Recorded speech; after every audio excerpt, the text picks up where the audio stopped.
वैदिक कथा अमृत में आपका स्वागत है। आज की कथा है ऋषि श्रृंग की कथा। ऋषि श्रृंग जो एक तपोवन में रहते हैं और इतने महान ऋषि हैं कि उन्हीं के द्वारा महाराज दशरथ के अश्वमेध यज्ञ और पुत्रष्टि यज्ञ संपन्न होने वाले हैं। तभी उनको जो इच्छित वर जो है पुत्र रत्न की प्राप्ति वो होगी।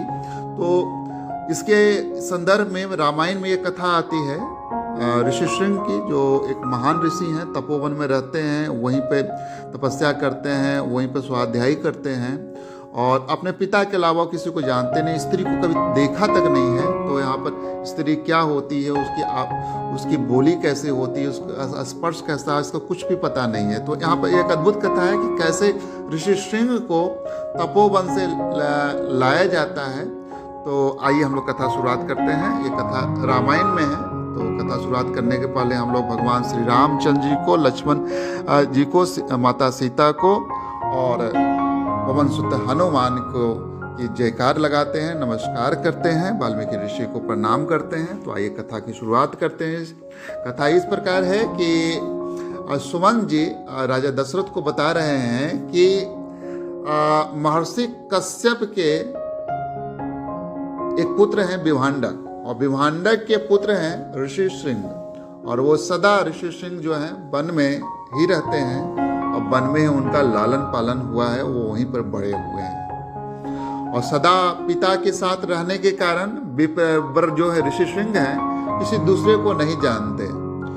तो यहाँ पर आगे बताते कहते कि ब्रह्मचर्य जो है दो प्रकार के हैं। ब्राह्मणों ने उसका स्वरूप का वर्णन किया है। पहला एक है जो दंड मेखला आदि धारण रूप मुख्य ब्रह्मचर्य, और दूसरा है जो ऋतु काल में पत्नी समागम रूप गौण ब्रह्मचर्य।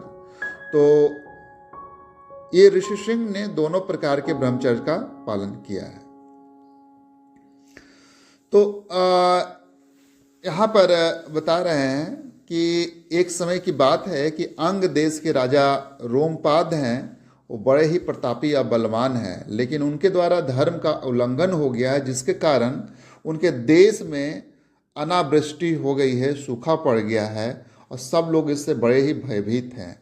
अब वर्षा काल बंद हो जाने से राजा रोमपाद हैं बहुत दुखी हैं, और उन्होंने शास्त्र ज्ञान में बढ़े चढ़े ब्राह्मणों को बुलाया है और कहा है कि वेद शास्त्रों के नियम के अनुसार कोई ऐसा कर्म बताइए, आचार विचार को समझाइए, जिससे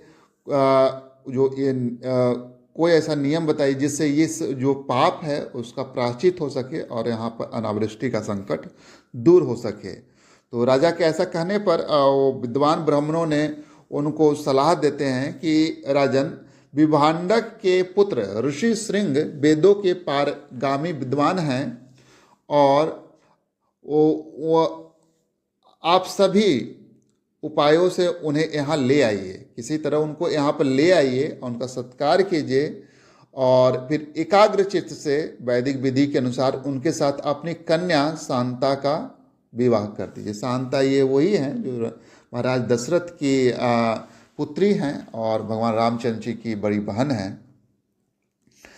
तो फिर वे मनस्वी नरेश जो हैं पुरोहितों और मंत्रियों से को सत्कार पूर्वक उनको बुलाने के लिए भेजने के लिए सोचते हैं, लेकिन इससे क्या होता है, मंत्री या पुरोहित बहुत डर जाते हैं कि हम महर्षियों से डरते हैं कि इस वन में नहीं जाएंगे, कि हो सकता है कि उनको कहेंगे वो श्राप दे दें। तो अनुनय विनय करते हैं कि इनको रहने दें, हमें रहने दीजिए।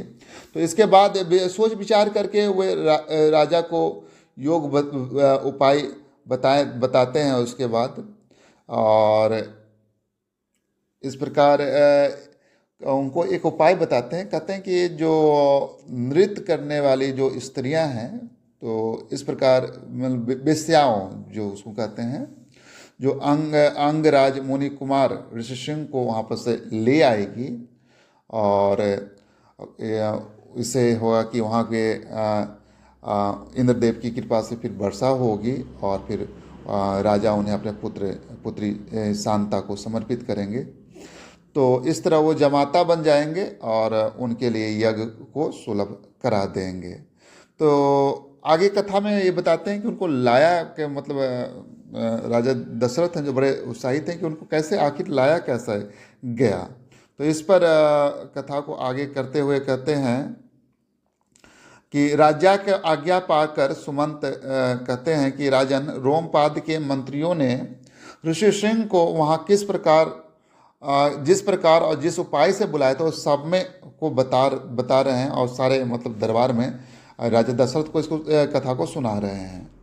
तो उस समय पुरोहित जो है वो राजा रोमपाद से कहते हैं कि महाराज, हम लोगों ने एक उपाय सोचा है। वो उपाय यह है कि जिससे बिना विघ्न बाधा के उनको आने की यहाँ संभावना है। ऋषि सिंह जो है सदा वन में ही रहते हैं और तपस्या और स्वाध्याय में लगे रहते हैं। उन्होंने स्त्रियों को पहचानते तक नहीं हैं और विषयों के सुख से भी सर्वदा अनभिज्ञ हैं। कैसे बोलती है, कैसी आवाज़ होती है, कैसे स्पर्श है उनका, इस सब से अनभिज्ञ हैं।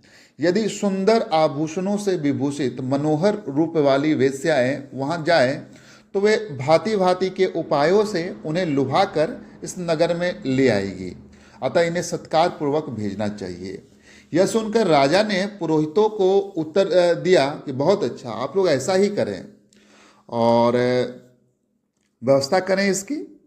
तब नगर की मुख्य वेश्याएं राजा के आदेश सुनकर उस महान वन में गई और मुनि के आश्रम से थोड़ी ही दूर ठहर कर उनके दर्शन का उद्योग करने लगी, प्रयत्न करने लगी।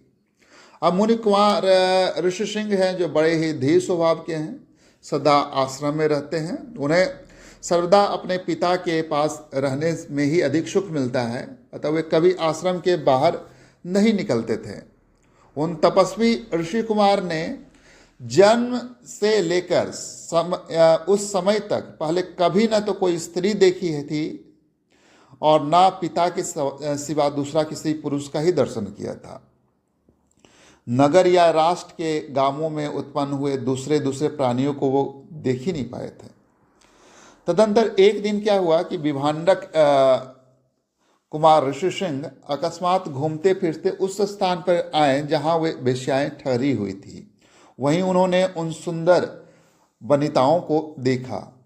उन प्रमदाओं का वेश बड़ा ही सुंदर और अद्भुत था। जब उनको देखे तो लगे ये बहुत ही अद्भुत हैं ये।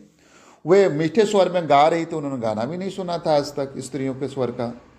ऋषि कुमार को आया देखकर सभी उसके पास चली आई और इस प्रकार उनसे पूछने लगे कि ब्राह्मण, आप कौन हैं, क्या करते हैं तथा इस निर्जन वन में आश्रम में इतनी दूर आकर अकेले क्यों विचर रहे हैं, यह हमें बतलाइए, हम लोग इस बात को जानना चाहते हैं। ऋषि सिंह ने वन में कभी स्त्रियों का रूप नहीं देखा था और वे स्त्रियां तो अत्यंत कमनीय रूप से सुशोभित थी, अतः उन्हें देखकर उनके मन में स्नेह उत्पन्न हो गया, थोड़ा सा आकर्षण उत्पन्न हुआ। इसलिए उन्होंने उनसे अपने पिता के परिचय देने का विचार किया। बोले कि मेरे पिता का नाम विभांडक मुनि है और मैं उनका औरस पुत्र हूँ और मेरा ऋषि सिंह नाम और तपस्या आदि कर्म इस भूमंडल में प्रसिद्ध है। यहाँ पास ही मेरा आश्रम है, आप लोग देखने में बहुत सुंदर हैं अथवा आपका दर्शन के लिए शुभ कारक है, आपके दर्शन मेरे लिए शुभ कारक है। आप मेरे आश्रम पर चलें, वहाँ मैं आप सब लोगों को विधि पूर्वक पूजा करूँगा। और ऋषि कुमार की यह बात सुनकर सब उससे सहमत हो गए। फिर वे सब सुंदर स्त्रियाँ उनके आश्रम देखने के लिए वहाँ आई। वहाँ जाने पर ऋषि कुमार ने वहाँ पर अर्घ्य पाद्य और भोजन के लिए फूल प्रस्तुत किया और ऐसा कहकर उन लोगों के विधिवत स्वागत किया। ऋषि की पूजा स्वीकार करके वे सभी वहाँ से चले जाने की उत्सुक थे, क्योंकि उनको विभांडक मुनि से डर था कहीं वो आ जाएंगे तो श्राप न दे दें। इसलिए उन्होंने शीघ्र ही वहाँ से चले जाने का विचार किया और ऋषि सिंह से बोली कि ब्राह्मण, हमारे पास भी ये उत्तम फल हैं, विप्रवर इन्हें ग्रहण कीजिए, आपका कल्याण हो। इन फलों को शीघ्र ही खा लीजिए, विलम्ब न कीजिए। ऐसा कहकर उन सब ने हर्ष में भरकर ऋषि सिंह का आलिंगन किया और उन्हें खाने योग्य भांति भांति के उत्तम पदार्थ तथा बहुत सी मिठाइयाँ दी। अब ऋषि सिंह जो वहाँ वन मूल खाते थे, नए नए तरह के फल मिठाइयाँ खाया, उनका स्पर्श पाया तो उनको अद्भुत मतलब लगा। तो उनका रसास्वादन करके उन तेजस्वी ऋषि ने समझा कि ये भी फल है, क्योंकि उस दिन के पहले उन्होंने कभी वैसे पदार्थ नहीं खाए थे। भला सदा वन में रहने वालों के लिए वैसी वस्तुओं के स्वाद लेने का अवसर ही कहाँ है। इसके बाद उनके पिता विभांडक मुनि के डर से डरी हुई वो स्त्रियां व्रत और अनुष्ठान की को बताकर उन ब्राह्मण कुमार से पूछकर उसी बहाने वहां से चली गई। उन सबके चले जाने पर कश्यप कुमार ब्राह्मण ऋषि सिंह मन ही मन व्याकुल हो उठे और बड़े दुख से इधर उधर टहलने लगे। एक तदंतर जब वो चली गई तो उनका स्वादिष्ट जो मिठाइयाँ थी, फल फ्रूट थे उनके, और उनका आलिंगन स्पर्श, तो ये उनको बेचैन करने लगा। मन ही मन बहुत व्याकुल हो गए और दुख से इधर उधर टहलने लगे। तदंतर दूसरे दिन और फिर मन से उन्हीं का बार बार चिंतन करते हुए शक्तिशाली विभांडक कुमार श्रीमान ऋषि सिंह उस स्थान पर गए जहां पहले दिन उन्होंने वस्त्र और आभूषण से सजी हुई उन मनोहर रूप वाली वेश्याओं को देखा था। ब्राह्मण ऋषि सिंह को आते देख तुरंत ही उन वेश्याओं का हृदय प्रसन्नता से खिल होता कि चलो आज प्रयोजन लगता है सिद्ध हो जाएगा। वे सब की सब उनके पास जाकर उनसे इस प्रकार कहने लगी, सौम्या, आओ आज हमारे आश्रम पर चलो। यद्यपि यहाँ नाना प्रकार के फल फूल बहुत मिलते हैं, तथापि वहाँ भी निश्चय ही इन सब का विशेष रूप से प्रबंध हो सकता है। ठीक है। उन सबके मनोहर वचन सुनकर ऋषि सिंह उनके साथ जाने को तैयार हो गए और वे स्त्रियां उन्हें लेकर अंग देश में ले आई। और उन महात्मा ब्राह्मण के अंग देश में आते ही इंद्र ने संपूर्ण जगत को प्रसन्न करते हुए सहसा पानी बरसाना आरंभ कर दिया। और वर्षा से ही राजा को अनुमान हो गया कि तपस्वी ब्राह्मण कुमार आ गए हैं। फिर बड़ी विनय के साथ राजा ने उनकी आगमनी की और पृथ्वी पर मस्तक टिकाकर उन्हें साष्टांग प्रणाम किया। और फिर एकाग्र चित्त होकर उन्होंने ऋषि को अर्घ निवेदन किया तथा विप्रशिरोमणि से वरदान मांगा, भगवान आप और आपके पिता की कृपा प्रसाद मुझे प्राप्त हो। ऐसा उन्होंने इसलिए किया कि कहीं कपट पूर्वक यहाँ तक लाए जाने का रहस्य जान लेने पर कहीं ऋषि सिंह या अथवा विभांडक मुनि के मन में मेरे प्रति क्रोध न हो और कहीं मुझे श्राप न दे दे।